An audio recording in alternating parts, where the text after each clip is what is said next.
Assalamualaikum warahmatullahi wabarakatuh. Bertemu lagi dengan saya Sumiati. Saya dari UPBJJ UT Palembang, Pokjar Tungkajaya. Nomor induk mahasiswa 859799199. Saya di sini akan melakukan kegiatan praktikum tentang lensa cembung dan cermin cekung. Adapun tujuan melakukan kegiatan praktikum ini adalah yang pertama, menentukan jarak titik api lensa cembung. Yang kedua, menentukan kekuatan lensa cembung. Yang ketiga, menentukan jarak titik api cermin cekung.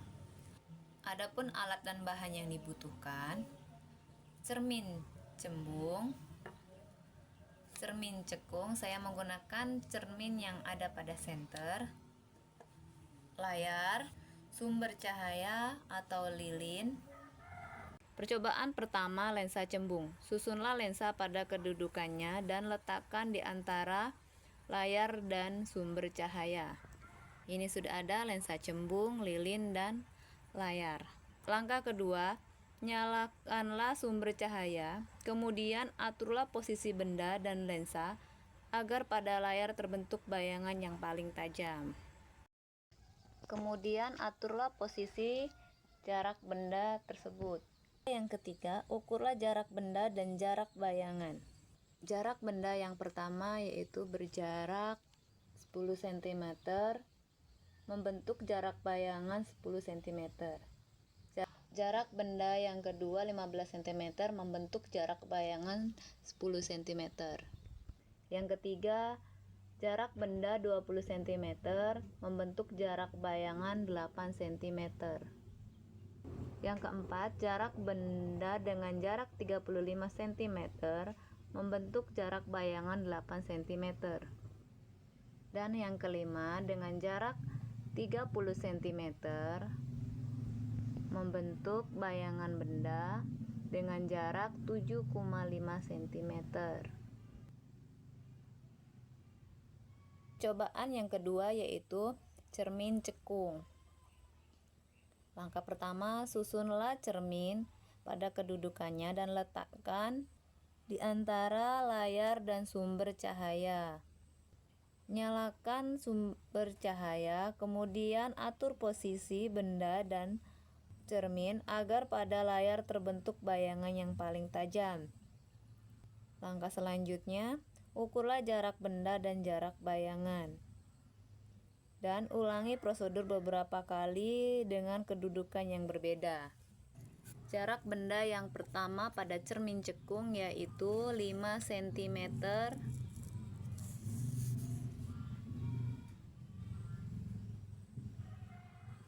membentuk jarak bayangan 8 cm. Jarak yang kedua 8 cm, membentuk jarak bayangan 5 cm.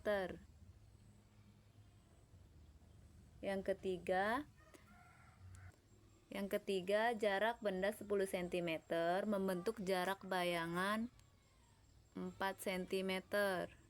Yang terakhir, jarak 20 cm, membentuk jarak bayangan 2 cm. Setelah melakukan kegiatan praktikum, dapat ditarik kesimpulan bahwa yang pertama, pada lensa cembung, sinar bisa datang dari dua arah, sehingga lensa cembung memiliki dua titik fokus. Lensa cembung bagian depan adalah tempat datangnya sinar, dan lensa cembung bagian belakang adalah tempat sinar dibiaskan. Yang kedua, lensa cembung bersifat konvergen atau mengumpulkan. Karena sinar yang datang melewati lensa cembung selalu dibiaskan menuju ke satu titik atau mengumpulkan cahaya, maka lensa cembung disebut dengan lensa konvergen atau mengumpulkan.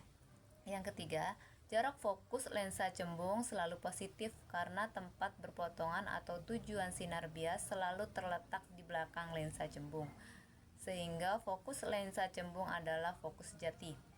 Yang ketiga, lensa cembung yang tebal akan menghasilkan bias cahaya lebih besar daripada lensa cembung ukuran tipis.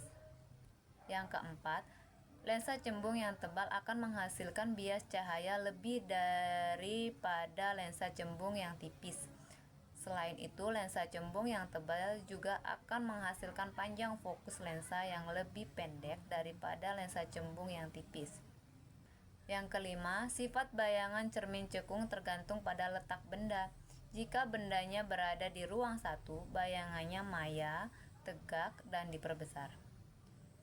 Benda di ruang 2, maka bayangannya nyata, terbalik, dan diterbesar. Dan kalau benda berada di ruang 3, maka bayangannya nyata, terbalik, dan diperkecil. Cukup sekian video praktikum saya kali ini, sampai bertemu lagi di video praktikum selanjutnya.